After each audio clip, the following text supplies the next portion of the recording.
He's always trying to break you down, to make you sad, to let you in the darkness from the very beginning, when he declared his enmity to mankind.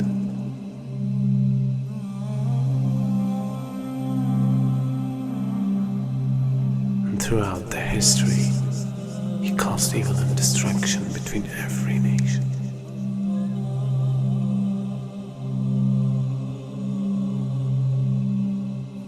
And today, he became much powerful than any time else.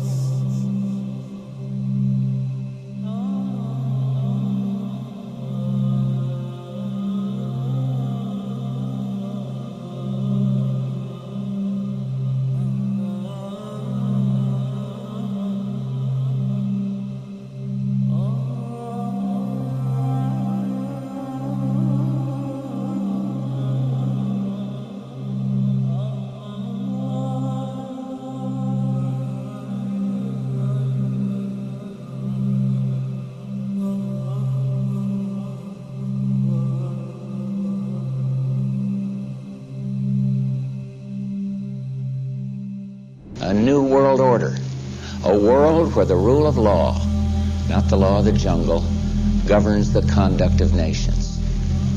When we are successful, and we will be, we have a real chance at this new world order, an order in which a credible United Nations can use its peacekeeping role to fulfill the promise and vision of the UN's founders. We begin to see the climax of a major change in society, the climax of a new world order. And we begin to see a type of integration between information technology and trade. We begin to see the economy, politics, culture, and ideology being transported simultaneously from nation to nation. And with this technology, with the ability to transport ideas, the very value systems of people, the way that they eat, what they enjoy to do, how they enjoy recreation, their racial concepts, their culture, their ideology being transported all around the world, a type of globalization. And with this boom in the information technology, and with this major event that takes place, now it comes to a culmination and it starts to reach a high point. And so the innocent people, we look at this and we say, what is going on? What is happening to the world that had so many different varying views, different nations, different ways of approaching things that can complement each other? Now we see politics is stripped of real power, that the economy governs all social exchange. We see that the states serve the financial power structures, that the real power is no longer in the hands of the generals, but the real power now switching to the hands of the people who run the economy, to the banking systems. And then we see that politicians play the role of public relations officers only to control the masses, either by lulling them to sleep or by terrorizing them. And then we see that the masses of the people become helplessly preoccupied. Their lives are now bombarded with a series of cultural events. And these cultural events start to become the most important things in their lives. The World Cup, the Major League Series, the rugby, the cricket, the hockey, the tennis, whatever the sport may be. We see whole nations coming behind sports, and the national heroes become sporting people. Even in Saudi Arabia, even in our own Muslim countries, the national heroes are now the soccer players. Who kicks the little ball inside of a net? He becomes the hero of the nation when people are dying on the ground. But yet we become preoccupied with this. And it becomes a type of indoctrination happening to us.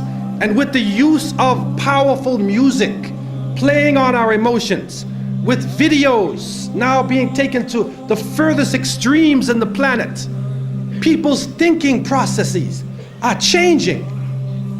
People are now in love with the superheroes, even confused about their own identity, trying to change themselves, change the color of their hair, change their eyes, change the way they dress, change the way they talk on a global level. And then we see drug addiction reaching a point that humanity has never seen before. And after traveling to over 36 countries, looking at the Muslims and being with them, I have found that in all of the communities that the young people are being confused with drugs. It is pouring into our countries. No matter what form it takes, cocaine, LSD, psychedelic, depressants, put you up, put you down, confuse you, but create a false world and give you a false dependence so that you become dependent on the chemical. You forget about Allah. Your God becomes the pusher. Your God becomes the chemical. And so creating this dependency amongst the masses of the people.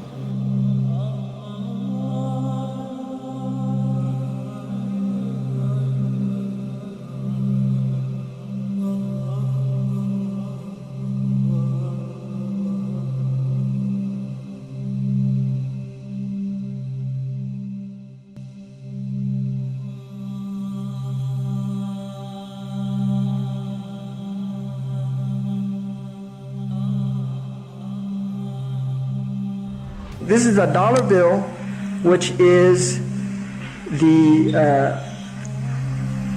now devalued dollar bill. And on the back of the dollar bill, there's a seal on this side. It's called the Great Seal of the United States. That's what it's called. It's their seal. Now behind the seal, this is actually what is behind the Great Seal of the United States, is a pyramid with one eye. Now the one eye is the sun god Re, which is where we get the word ray, sun rays. It is the sun god, same Mithraic character, and he shows up again and again. This is the Masonic god of the ray. 13 5-pointed stars, and when you draw lines between them, you'll draw a 6-pointed star. If the hexagonal star is lifted out and placed over the image of the pyramid, its points indicate specific letters in the Latin inscription surrounding it, which are thought to be an anagram. Inside the American dictionary is the word anagram, which is the intentional scrambling of the letters of a word to conceal the real word. So if you re-scramble, you get Masons. This is how we know that the Masons originated the drawings for the Great Seal of the United States. This search for concealed meanings in the iconography is not confined to the imagery alone. It is claimed that the number 13, the most ominous number in Western tradition, is hidden throughout the symbols on the $1 bill. They point out the repetition of the symbolic number 13. There are 13 leaves on the olive branch in the eagle's right claw, 13 arrows in the left claw, 13 stars above the eagle's head, and 13 bars and stripes on the shield. Count the feathers. You'll notice that there are 32 feathers on the bird's left wing and 33 on his right wing. This is understood to refer to the 33 degrees of masonry introduced by the Supreme Council of the Scottish Rite, America's most prominent Masonic order, whose national HQ is in Washington. If you look, you'll see the pyramid is built except for the top. It's built except for the top. The eye is suspended above the top. It hasn't come down yet. Because they believe until they finished the Masonic project, which is the what they say on the bottom, Novus Ordo Seclorum, and then Annuetta Chapters, he is pleased with our project.